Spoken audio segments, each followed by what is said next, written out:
대형 산불이 나면 불이 날아다닌다고 합니다. 이 산에서 저 산으로 훌쩍 뛰어넘으며 온 국토를 초토화시키는 것이죠. 마치 도깨비불 같다 할 것입니다.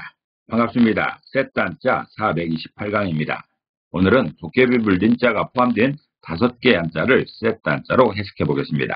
중심자로 사용될 도깨비불 린자입니다. 도깨비불 린자는 도깨비불을 의미하죠. 그 도깨비불은 분주하게 움직이기 때문에 분주하게 움직이는 모양을 표현하기도 합니다. 이 도깨비불 린자는 쌀미자와 발자국 천자로 구성되었습니다. 그 중에 쌀미자는 쌀을 의미하고 곡식을 의미하죠. 발자국 천자는 움직이는 발의 동작을 설명합니다. 이 글자는 오른발과 왼발을 표현하고 있습니다. 오른발과 왼발이 열심히 움직이는 그런 모양인 것이죠. 이 발자국 천자는 붓으로만 사용되고 있습니다. 그래서 도깨비불 린자는 쌀을 들고 분주하게 움직이는 동작을 표현하는 것이죠. 다시 말해서 쌀을 들고 분주하게 움직이는 모양이 도깨비불 같다는 것이죠. 지금이야 쌀을 들고 열심히 움직이는 동작을 운동회 때나 볼 수 있습니다. 시골 운동회에서는 쌀을 들고 달리기 하는 학부형 게임이 있습니다. 그러나 과거에는 쌀을 들고 움직이는 것은 창고로 들어가던 창고로 나오는 동작이 대부분입니다. 특별히 수탈이나 도둑들이 많았을 때는 밤새 창고에서 쌀을 들고 도망가는 그런 무리들이 있었던 것이죠. 한적들이 들어와서 쌀을 훔쳐갈 때 마치 도깨비불처럼 여기 번쩍 저기 번쩍 하면서 쌀을 훔쳐갔던 것입니다. 그런 모양을 설명하는 글자가 도깨비불 린자입니다. 도깨비불 린자는 쌀을 들고 분주하게 움직이는 모양이 도깨비불 같다고 설명하고 있습니다. 첫 번째 관련자는 이웃 린자입니다. 이웃 린자는 이웃을 의미하죠. 인접한 사람을 의미합니다. 그래서 인접하다는 뜻도 있습니다. 이 이웃 린자는 언덕부자와 도깨비불 린자로 구성되어 있습니다. 그 중에 언덕부자는 언덕을 의미하는 것이고 도깨비불 린자는 분주하게 움직이는 모양을 설명합니다. 그래서 이웃 린자는 언덕에서 분주하게 왕래하는 사람이 이웃이라는 것이죠. 다시 말해서 같은 생활 공간에서 빈번하게 만나는 사람이 이웃이라는 것입니다. 이웃을 만나는 데는 시간과 장소가 필요치 않습니다. 새벽에도 만나고 한낮에도 만나고 한밤중에도 만날 수 있습니다. 아까 만났는데 금방 또 만날 수도 있는 것이죠. 그런 사람이 바로 이웃입니다. 이웃 린자는 같은 생활 공간에서 빈번하게 만나는 사람이 있는데 그 사람들이 이웃이라 설명합니다. 삼절린이라는 말이 있습니다. 삼절린은 가장 가까운 이웃의 새 집을 말합니다. 또는 그 집에 사는 사람들이죠. 이렇게 가까운 곳에 사는 사람들은 그 집안에 수저가 몇 벌 있는지 딸독에 쌀이 얼마나 남았는지도 알 만큼 아주 가까운 사이인 것이죠. 그렇게 아주 가까운 이웃을 삼절린이라고 합니다. 또한 교린이라는 말이 있습니다. 교린은 이웃나라와의 교제를 말합니다. 또 침리라는 말이 있습니다. 침리는 이웃을 침해하는 것을 말하죠. 이럴 때 이웃 린자가 사용됩니다. 두 번째 관련자는 불쌍히 여길 연자입니다. 불쌍히 여길 연자는 불쌍히 여기다는 뜻이죠. 가엾다는 뜻입니다. 이 불쌍히 여길 연자는 마음심자와 도깨비불 린자로 구성되었습니다. 그 중에 마음심자는 마음을 의미하는 것이고 도깨비불 린자는 분주하게 움직이는 모양을 설명합니다. 그래서 불쌍히 여길 연자는 불쌍히 여기는 감정은 마음에서 분주하게 일어난다라는 그런 표현입니다. 다시 말해서 측은지심은 매번 마음을 격동시킨다는 그런 표현인 것이죠. 과거처럼 전쟁이나 기근이 빈번하지 않아도 주변에 불쌍한 사람이 참 많습니다. 갑작스러운 사고로 사망하는 경우도 참 많죠. 근래에도 어떤 여성이 지하철역에서 스토킹 당하여 사망했다는 소식이 있습니다. 그러면 많은 사람들이 그것을 보며 슬퍼하지요. 그분의 상황을 불쌍히 여기며 측은지심이 격동하는 것이죠. 그래서 그 자리에 가서 헌화하며 그 마음을 표현하기도 하고 먼 곳에서 응원하기도 합니다. 이런 측은지심은 인간의 본성 중에 하나인 것이죠. 불쌍히 여길 연자는 불쌍히 여기는 감정은 마음에서 분주하게 일어난다는 것으로서 측은지심이 매번 격동하는 그런 마음을 설명합니다.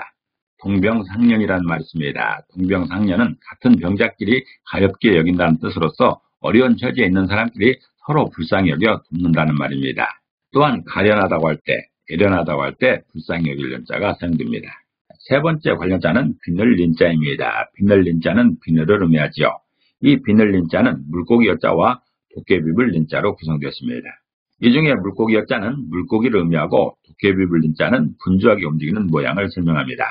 그래서 비늘 린자는 물고기의 형태를 다양하게 변화시키는 게 비늘이라는 것이죠. 다시 말해서 비늘을 보는 방향에 따라 물고기가 다르게 보이는 것을 설명하고 있습니다.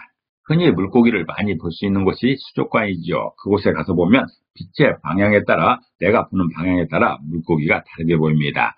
다른 색깔로 보이는 것이죠. 그렇게 다르게 보이는 것은 비늘 때문인 것이죠. 비늘은 물고기의 형태를 다양하게 변화시키는 그런 재주가 있습니다. 비늘 린자는 비늘을 보는 방향에 따라 물고기가 다르게 보인다는 그런 설명입니다. 탕린청류라는 말이 있습니다. 탕린청류는 비늘을 맑은 물에 씻는다는 뜻으로서 높은 지위와 명예를 얻음을 비유하는 말입니다.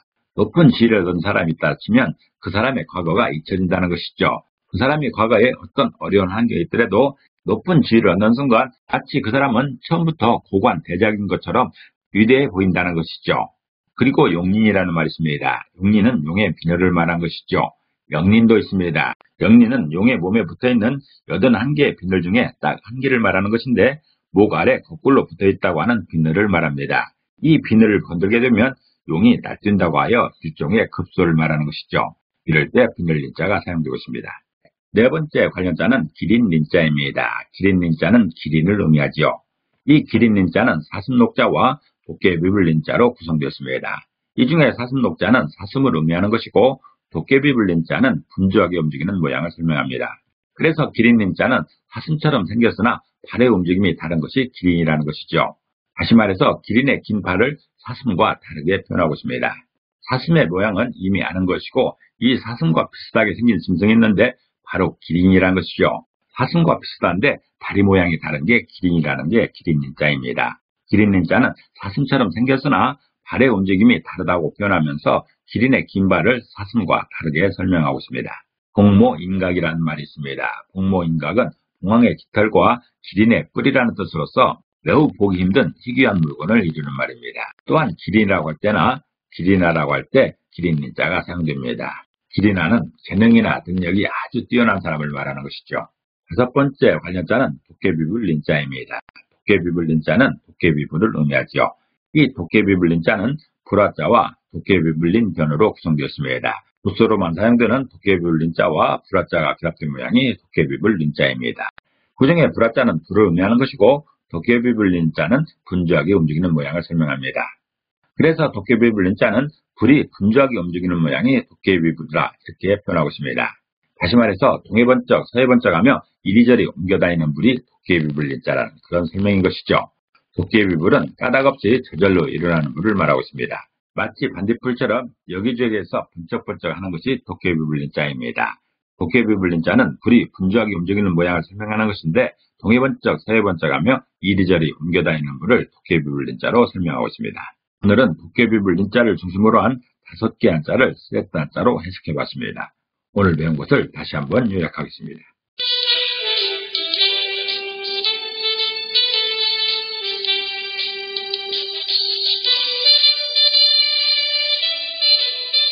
영린을 건드리듯이 진리를 거부하는 삶은 평안을 깨뜨립니다. 흐름을 이해하며 평안하시기를 기도합니다. 감사합니다.